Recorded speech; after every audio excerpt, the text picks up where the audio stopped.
मंडळी, आजवरच्या मालिकांच्या इतिहासातली सर्वात प्रसिद्ध मालिका म्हणून झी टीव्हीची देवमाणूस ही मालिका. सत्य घटनेवर आधारित असलेली ही मालिका तिने लोकप्रियतेचे सर्व रेकॉर्ड्स मोडले. ज्या मालिकेतल्या येसाल आंधळ्या सर्वाजीच्या नावाच्या अस्सल सातारी शिव्या फेमस झाल्या आणि ज्याच्यावर झीने छोटेखानी पुस्तक देखील काढले. ज्या मालिकेच्या संवादांची डोडल झाली आणि चक्क तिचा दुसरा भाग काढावा लागला, त्या सुप्रसिद्ध मालिकेचा संवाद लेखक आपल्या साताऱ्याचा. मालिका विश्वातलं दमदार आणि लय भारी नाव म्हणजे विशाल काळे. देवमाणूस या मालिकेच्या संवादातून पात्र जिवंत केलेल्या लेखक माणसाची गोष्ट आजच्या भागात आपण पाहणार आहोत. नमस्कार, मी संतोष आणि आपण पाहताय शब्दांक.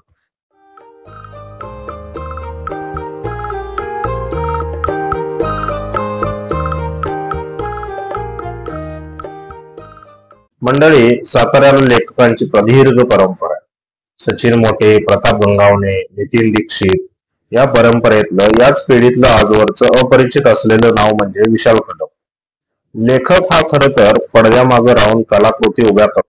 मांडवात लेकीचं लग्न लागताना दूरवर अक्षता घेऊन उभ्या राहणाऱ्या बापासारखं. कधी कधी हीच उपेक्षा घेऊन त्याला अजन्म पडद्यामागच राहावं लागतं. ज्याच्या लेखणीतून हे प्रतिविश्व उभं राहतं तोच दुर्लक्षित असतो. आजवर 50हून अधिक एकांकिका, तितकंच पुरस्कार, अनेक व्यावसायिक नाटकं.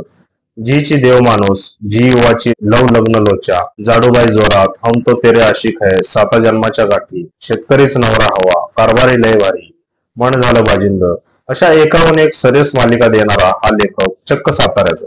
हे अनेकांना माहिती नसेल. खऱ्या अर्थानं कुठल्याही लेखकाची जशी सुरुवात व्हावी तशीच सुरुवात विशाल यांची झाली. गावात जीव अडकलेल्या या पोराला 1ली ते 7वी मुंबईत काळा चौकीला शिकावं लागलं. विशाल जिथं राहायचा त्या बिल्डिंग खाली एकांकिका स्पर्धा भरायच्या. चित्रपट क्षेत्रातील आजच्या घडीचे दिग्गज तिथं अभिनय करून गेलेले. त्यांचा प्रचंड प्रभाव या लहानग्या विशालवर पडला. एकदा एकांकिका सुरू असताना एका आदिवासी पात्रानं बेअरिंग घेत लहानग्या विशालकडे बोट दाखवून तूच त्याला मारलंस असं म्हणून संवाद फेक केली.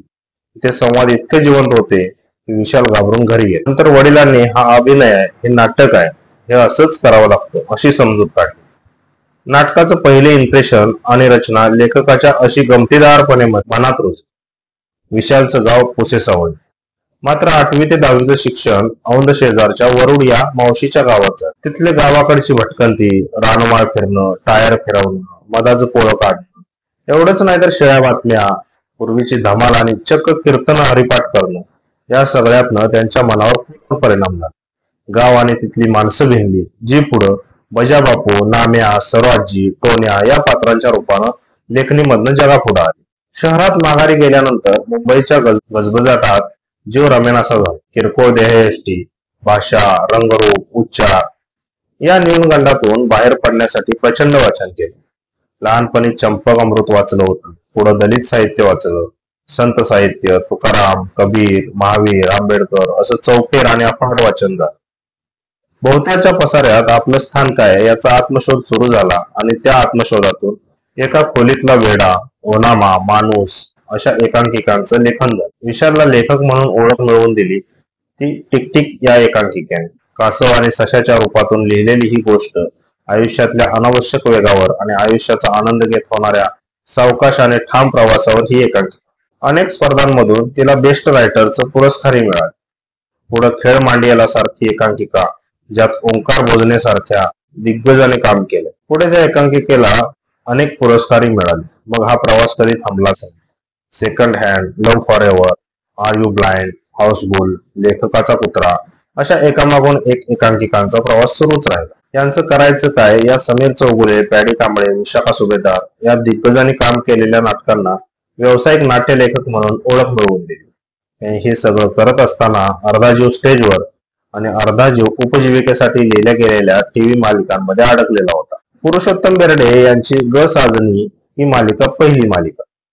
मात्र लव लग्न लोचा या झी युवावरील मालिकेच्या संवादांनी विशालला छोट्या पडद्यावरचा दमदार लेखक म्हणून ओळख मिळवून दिली आणि मग हा आलेख उंचावतच गेला. दरम्यान साताऱ्याच्या निर्मात्या श्वेता शिंदे आणि संजय खंबे यांनी देवमाणूसचा प्रस्ताव विशाल यांच्या समोर ठेवला.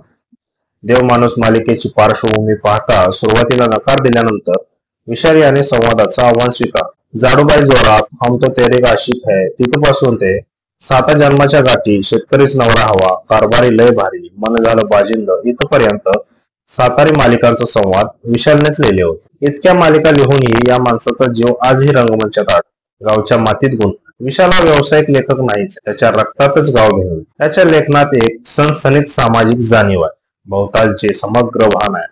ते तितक्याच ताकदीनं अभिव्यक्त करण्याची हातोटी आणि समकाळातील गुंतागुंत उलगडण्याची आणि त्यावर भाष्य करण्याची स्वतंत्र क्षमता. हा दिग्गज लेखक आजवर अपरिचित कसा काय, हाही प्रश्न अनुत्तरित. मात्र विशाल केवळ मोठा आवाका असलेला लेखक नाही, तर तो मनानेही तितकाच विशाल. आजही तो सातारच्या मातीशी नाळ जोडून आहे. थोडक्यात काय, तर देव माणसाला ज्याला लेखणीतून जिवंत केलं, हाच तो सातारचा लेखक माणूस आहे. तर मंडळी, ही माहिती तुम्हाला कशी वाटली हे आम्हाला कमेंट करून नक्की कळवा. व्हिडिओ आवडल्यास लाईक करा.